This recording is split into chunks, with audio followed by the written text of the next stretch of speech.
headlines that I've seen over the past week or so that I think are relevant and interesting related to taxes, regulations, compliance. And then I want to go over a couple things that I'm seeing through my consulting at CryptoCPA that I think is relevant for your considerations as a Web3 business owner, as a digital asset investor, or as an advisor to those groups of people, whether you're a CFO, CPA, tax professional, accountant. So I want to get right into it here, starting with some headlines. What I'm going to do is I'm going to try to share my screen today so we can look at these headlines together. So just bear with me a moment here. So this is the first headline I want to go over, which is very recent, just came out on June 6th, which was 2 days ago. U.S. lawmakers blame crypto for tax gap in letter to Treasury.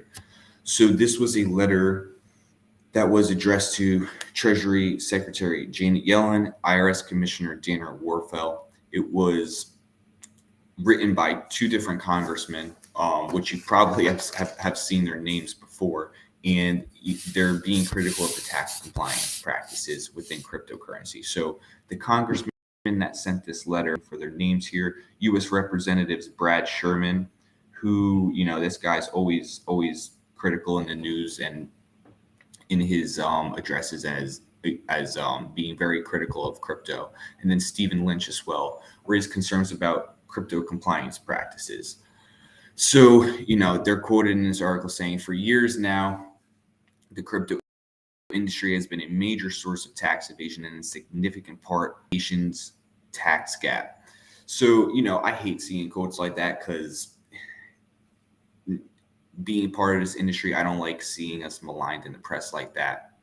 Basically, being viewed by the public as tax cheats and not paying our required share of taxes. But I also am aware that there are a large percentage of people that are non-compliant in taxes. I always see these headlines that are coming out from different studies and polls where there's very small percentages of people that are actually filing their taxes with the IRS and are actually compliant throughout all years of their taxes. So I can't say that Congressman Sherman's criticisms here are baseless, because I think there's a large group of people that, for a variety of reasons, none of which I think are valid reasons, are not compliant with taxes. So, that's unfortunate, because I'm working every day with several people that are working hard to be compliant, and it's not an easy task to get into compliance with IRS if you are a serious investor or a Web3 business with complex transactions. And I'm working every day with people that are getting into compliant, but apparently and unfortunately they're in the minority. So we're going to continue to see headlines like this and more pressure on tax compliance within this industry. So, going on in this article, what they really went to focus on is some of the broker reporting requirements that being continue getting pushed, although not yet implemented. So they highlighted in their report from 2020 that their inability to identify pro-crypto taxpayers is owing to lack of reporting. So they're basically pushing to get more reporting from people that they perceive to be brokers. They also, they're calling for prompt regulation to close the tax gap. So just more pressure for tax regulation. And then here, what I thought was also interesting in this article, again, this digital asset mining energy tax, which I spoke a little bit about last week, and I know I've been posting about a little bit here too. That gets brought up again in this article, where that proposal currently was blocked for current bill. But as you see here, Coinmetrics co-founder Nick Carter believes that the administration would reattempt this tax imposition into some omnibus bill in the future. I completely agree with this. I think I said that on the live video last week, and I've been sort of commenting that on LinkedIn and some other platforms. This isn't the last that we're going to see of this tax. It's going to be something that we continue to see getting pushed. So, a lot of regulatory pressure for more tax guidance. So we want to keep an eye out for this in the future. This article is interesting. It just came across my desk over the last week. You'll notice it was originally posted at the end of April. So not as recent as this last article, but just more alluding to the point that we're going to see additional guidance likely this year from the IRS. So this article was basically quoting a representative from the IRS who was at consensus, basically just working to get the IRS along with 5 of their employees integrated into the crypto community, trying to learn more about it, likely to position themselves better to, give regulations and get people into compliance. So, Julie Foster was there with her team and basically saying that she wants to take a collaborative approach with the crypto community in creating the regulations and rules around cryptocurrencies.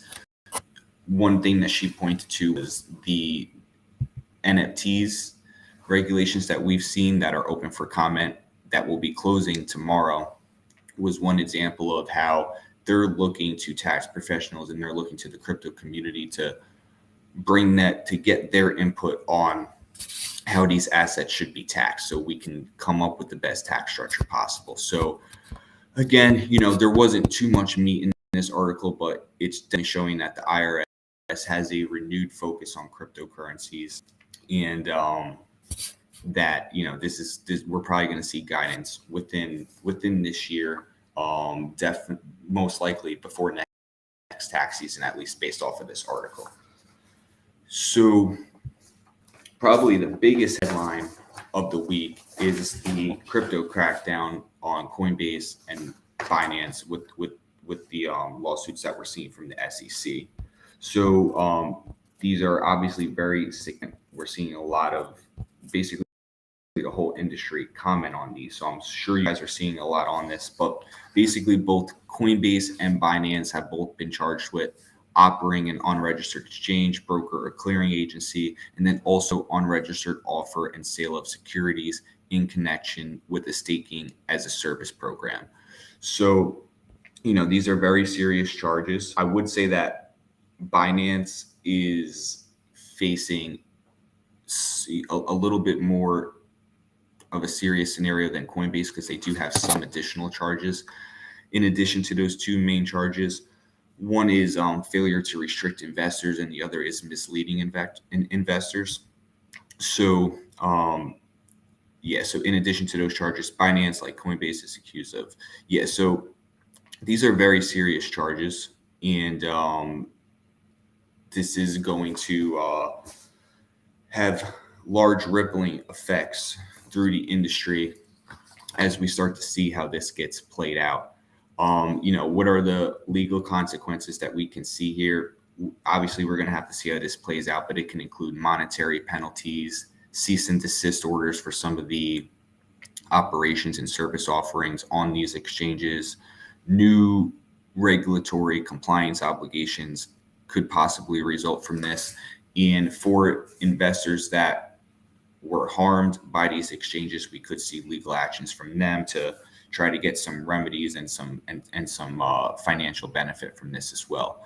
So, this is huge. This is something that we're going to continue to watch and see how this impacts the industry. But this is going to be something that is going to be on the top of mind for the industry as a whole, probably for the next weeks into months, if not into the rest of the year.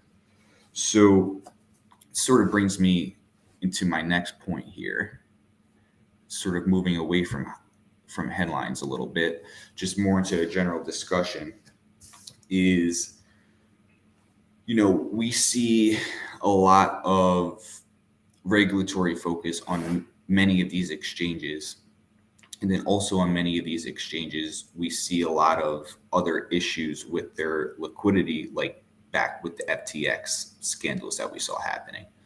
So with that being said, you never want to just rely on any of these exchanges. Definitely not to hold your assets, but also not even to hold and maintain your documentation that you need for tax purposes. And this is one reason why over the years and to this day, I always advise my clients to download their transaction histories from any centralized exchange that they transact on. How frequently you do this is, somewhat going to depend on how frequently you are transacting in digital currencies. Some people, maybe they're just going to go on an exchange, make some purchases, and maybe they're not going to use that exchange much more. Probably download those transactions right then. If it's an exchange that you're regularly using, you can probably get away with downloading those reports on a monthly or quarterly basis. But we want to avoid a scenario that I've seen a lot over the years where an exchange becomes defunct for whatever reason. And then you as the taxpayer, April rolls around, you need to file your taxes and you need to get that transaction history from that exchange. Sometimes you can get it, sometimes that you can't get it when the exchange is defunct. So getting that information up front really is going to benefit you as a taxpayer, because if you're going on an exchange and you're purchasing an asset and then maybe you sell that asset later either on another exchange or in a non-custodial wallet, we need to get that original purchase to be able to claim that cost basis for that asset you're selling. And if we don't get that cost basis data, it's going to overstate your capital gains, and as a result it's going to have a negative tax impact for you. So this is something that we want to watch out for. And a little bit more on this point is we're halfway through the year now, or close to halfway through the year, with it being June. You really want to start taking a look at what have you done for the year.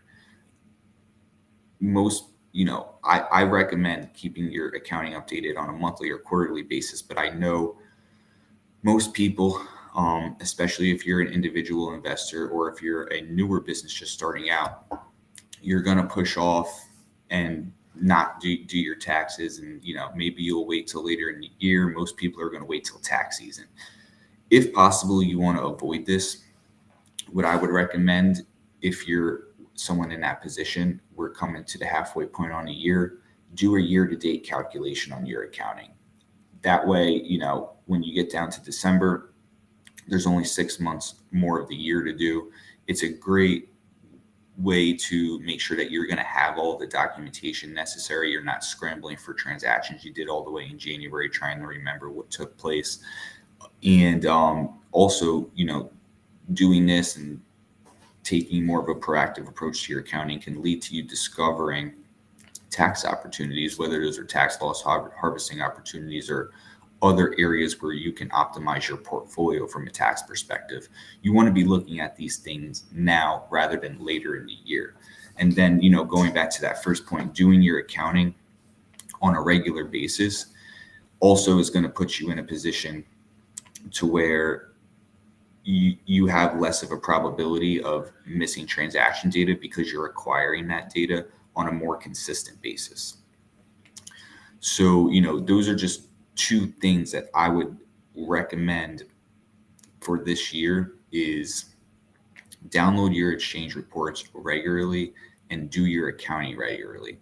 Taking these two steps is going to make your tax season much easier. And then lastly, going back to some of these headlines, there's a lot of focus on the regulatory and tax landscape in the cryptocurrency and digital asset industry this year. So this is going to be something that I'm watching on a weekly basis and I'm delivering updates to you guys on. I expect there to be many developments, both just in general, from a general regulatory standpoint, as well as specifically from a tax standpoint. So we'll be watching these areas closely and keeping you updated on that.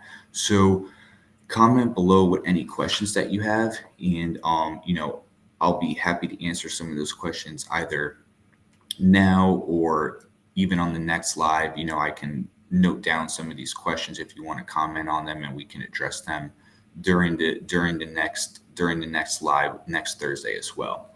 So those are the big points for me this week. I'm probably going to be signing off here in a moment. I appreciate your time, and I'll see you guys next Thursday.